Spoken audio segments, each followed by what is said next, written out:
حق کو جانتے ہو پھر بھی اسے چھپاتے ہو، کیوں؟ کیا تم دوسروں کو نیکی کا حکم دیتے ہو مگر خود اپنے آپ کو بھول جاتے ہو، حالانکہ تم کتاب کی تلاوت بھی کرتے ہو؟ کیا تم عقل سے بالکل کام نہیں لیتے؟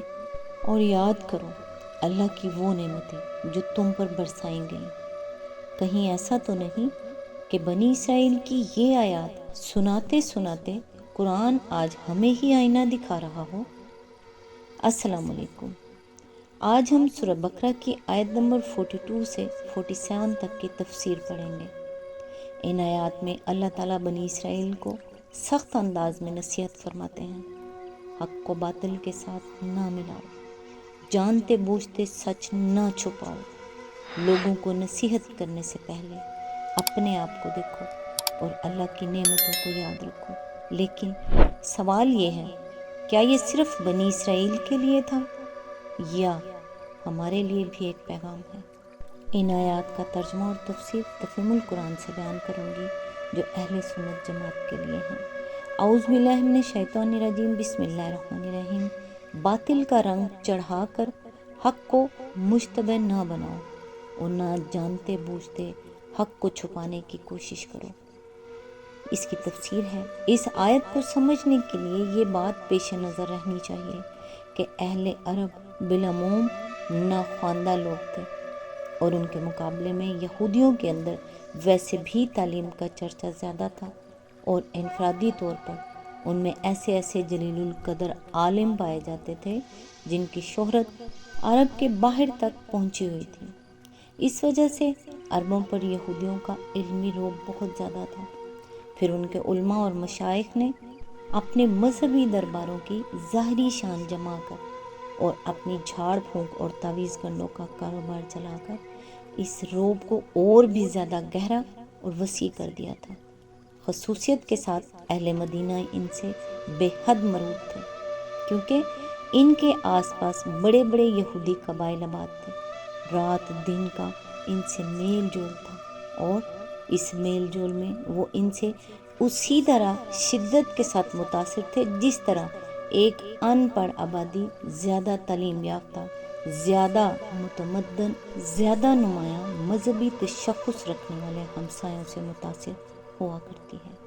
ان حالات میں جب نبی صلی اللہ علیہ وآلہ وسلم نے اپنے آپ کو نبی کی حیثیت سے پیش کیا اور لوگوں کو اسلام کی طرف دعوت دینی شروع کی، تو قدرتی بات تھی کہ ان پڑھ عرب اہل کتاب یہودیوں سے جا کر پوچھتے کہ آپ لوگ بھی ایک نبی کے پیرو ہیں اور ایک کتاب کو مانتے ہیں، آپ ہمیں بتائیں کہ یہ صاحب جو ہمارے اندر نبوت کا دعویٰ لے کر اٹھے ہیں، ان کے متعلق اور ان کی تعلیم کے متعلق آپ کی کیا رائے ہے؟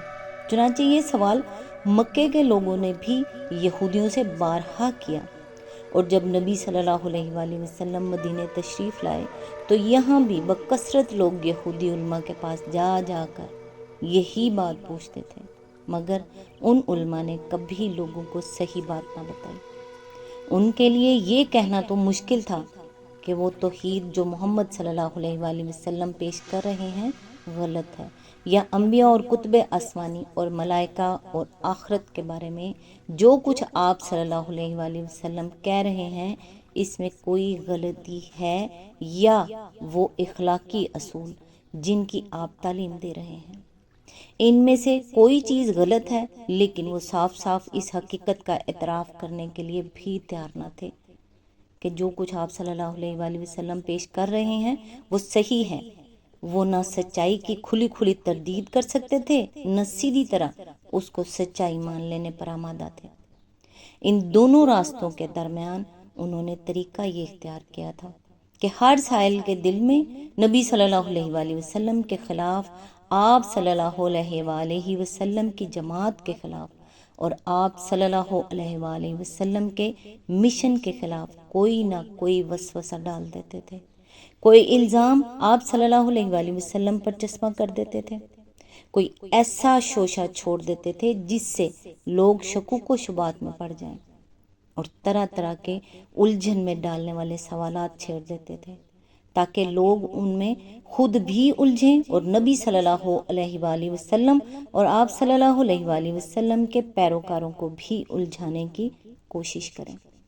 ان کا یہی رویہ تھا جس کی بنا پر ان سے فرمایا جا رہا ہے کہ حق پر باطل کے پردے نہ ڈالو، اپنے جھوٹے پروپوگنڈے اور شریرانہ شبہات اور اعتراضات سے حق کو دبانے اور چھپانے کی کوشش نہ کرو، اور حق و باطل کو غلط ملت کر کے دنیا کو دھوکہ نہ دو۔ آیت نمبر 43، نماز قائم کرو، زکوٰۃ دو، اور جو لوگ میرے آگے جھک رہے ہیں ان کے ساتھ تم بھی جھک جاؤ۔ اس کی تفسیر ہے، نماز اور زکوٰۃ ہر زمانے میں دین اسلام کے اہم ترین ارکان رہے ہیں۔ تمام انبیاء کی طرح انبیاء بنی اسرائیل نے بھی اس کی سخت تاکید کی تھی، مگر یہودی ان سے غافل ہو چکے تھے۔ نماز با جماعت کا نظام ان کے ہاں تقریباً بالکل درہم برہم ہو چکا تھا۔ قوم کی اکثریت انفرادی نماز کی بھی تارک ہو چکی تھی اور زکوٰۃ دینے کے بجائے یہ لوگ سود کھانے لگے تھے۔ آیت نمبر 44، تم دوسروں کو نیکی کا راستہ اختیار کرنے کے لیے کہتے ہو مگر اپنے آپ کو بھول جاتے ہو، حالانکہ تم کتاب کی تلاوت کرتے ہو، کیا تم عقل سے بالکل ہی کام نہیں لیتے؟ آیت نمبر 45، صبر اور نماز سے مدد لو، بے شک نماز ایک سخت مشکل کام ہے۔ اس کی تفسیر ہے، یعنی اگر تمہیں نیکی کے راستے پر چلنے میں دشواری محسوس ہوتی ہے تو اس دشواری کا علاج صبر اور نماز ہے۔ ان دو چیزوں سے تمہیں وہ طاقت ملے گی جس سے یہ راہ آسان ہو جائے گی۔ صبر کے لغو معنی روکنے اور باندھنے کے ہیں، اور اس سے مراد ارادے کی وہ مضبوطی، عزم کی وہ پختگی اور خواہشات نفس کا وہ انضباط ہے جس سے ایک شخص نفسانی ترغیبات اور بیرونی مشکلات کے مقابلے میں اپنے قلب و ضمیر کے پسند کیے ہوئے راستے پر لگاتار بڑھتا چلا جائے۔ ارشاد الہی کا مدعا یہ ہے کہ اس اخلاقی صفت کو اپنے اندر پرورش کرو اور اس کو باہر سے طاقت پہنچانے کے لیے نماز کی پابندی کرو۔ آیت نمبر 46، مگر ان فرما بردار بندوں کے لیے مشکل نہیں ہے جو سمجھتے ہیں کہ آخر کار انہیں اپنے رب سے ملنا اور اسی کی طرف پلٹ جانا ہے۔ اس کی تفسیر ہے، یعنی جو شخص خدا کا فرما بردار نہ ہو اور آخرت کا عقیدہ نہ رکھتا ہو، اس کے لیے تو نماز کی پابندی ایک ایسی مصیبت ہے جسے وہ کبھی گوارا ہی نہیں کر سکتا، مگر جو برزا و رغبت خدا کے آگے سر اطاعت خم کر چکا ہو اور جسے یہ خیال ہو کہ کبھی مر کر اپنے خدا کے سامنے جانا بھی ہے، اس کے لیے نماز ادا کرنا نہیں بلکہ نماز کا چھوڑنا مشکل ہے۔ آیت نمبر 47، اے بنی اسرائیل، یاد کرو میری اس نعمت کو جس سے میں نے تمہیں نوازا تھا، اور اس بات کو کہ میں نے تمہیں دنیا کی ساری قوموں پر فضیلت عطا کی تھی۔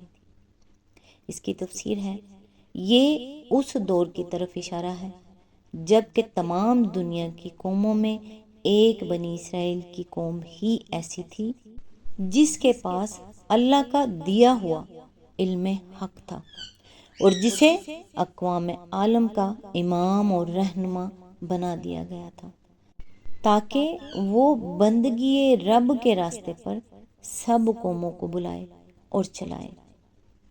آخرت میں حدیث مبارکہ رسول اللہ صلی اللہ علیہ وآلہ وسلم نے فرمایا، قیامت کے دن ایک آدمی کو بلایا جائے گا، اسے جہنم میں ڈالا جائے گا، وہ چکی کے گدھے کی طرح گھومے گا۔ لوگ پوچھیں گے، کیا تم نیکی کا حکم نہیں دیتے تھے؟ وہ کہے گا، میں لوگوں کو نیکی کا حکم دیتا تھا مگر خود عمل نہیں کرتا تھا۔ صحیح بخاری حدیث نمبر 3267، صحیح مسلم حدیث نمبر 2989 89۔